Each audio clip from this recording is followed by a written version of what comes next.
warahmatullahi wabarakatuh. Halo teman-teman semua, welcome back to my videos. Nah, kali ini bersama Chelsea tentunya kita akan membuat review sebuah buku. Nah, teman-teman bagi yang kepo itu silahkan nonton sampai habis. Thank you. Insight pertama. Kalian pernah nggak sih ngerasa kayak aku kalau misalnya kita ngambil waktu istirahat di tengah-tengah tugas yang dikejar deadline, itu merasa bersalah banget. Padahal sebenarnya itu nggak apa-apa karena otak kita juga memiliki kapasitas untuk bisa fokus. Nah, seperti yang dilakukan sama penulis nih. Penulis itu merupakan guru yang di Amerika dan pindah di Finlandia.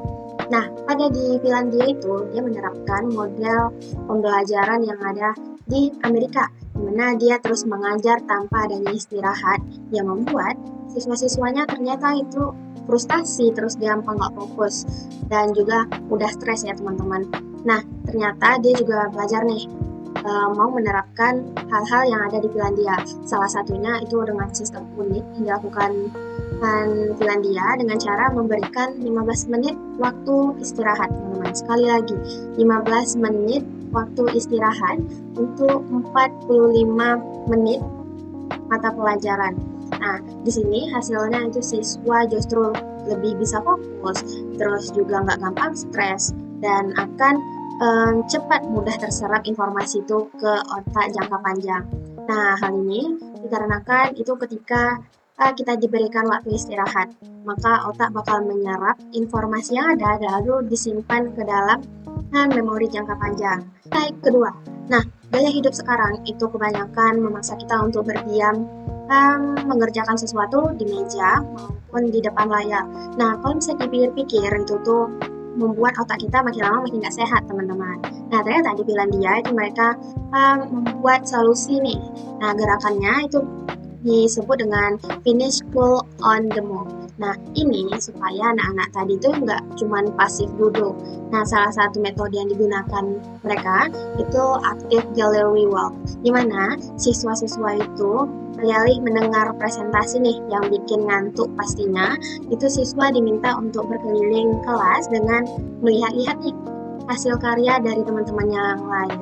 Nah, aktivitas ringan atau hal kecil lah yang dilakukan mereka itu terbukti nih teman-teman, ternyata bisa memicu hormon yang membuat otak kita itu jauh lebih aktif dan gampang akan melogikakan sesuatu.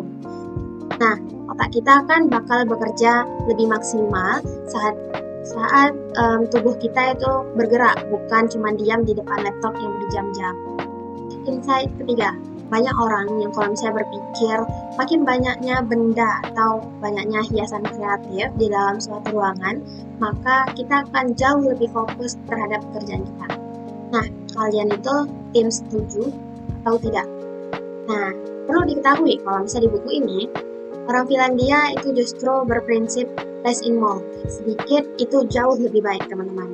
Nah, penulis juga menjelaskan nih di bab ini, kalau misalnya ruangan itu terlalu penuh dengan stimulasi visual, maka akan membuat otak kita itu jauh lebih merasa kalau misalnya kita tuh punya beban yang harus dipikirkan. Nah, disinilah itu muncul distraksi oleh hal-hal kecil tadi. Nah, pikiran kita gampang kemana-mana, atau bahkan kita berpikir, itu dari mana ya buatnya, itu kayak gimana ya membuatnya. Nah, ternyata dengan cara menyederhanakan ruang kerja ataupun ruang belajar, itu dapat membuat pikiran kita merasa lebih bernapas, karena kan nggak ada beban yang harus dipikirkan selain tugas pekerjaan tadi. Nah, ini akan memicu terjadinya deep focus atau dalam tanpa adanya gangguan yang tidak terlalu penting. Pada intinya, dari buku ini terkhusus pada bab 1 bagian kesejahteraan, itu bukan mengajarkan kita untuk berlari, teman-teman, tapi mengajarkan kita untuk bermaraton saja. Nah, kita itu nggak bakalan bisa mencapai potensi terbaik yang kita miliki kalau misalnya kita tuh terus-menerus terus malah mengabaikan kebutuhan fisik maupun kebutuhan mental yang kita punya. Nah, kunci produktif itu bukan hanya menambah jam untuk biar kita bisa lebih produktif dalam bekerja keras, tapi kita tuh tahu kapan harus break, kapan harus mulai lagi, dan bisa menjaga tubuh kita aktif dalam bergerak dan tentunya menciptakan ruang yang tenang untuk kita berpikir.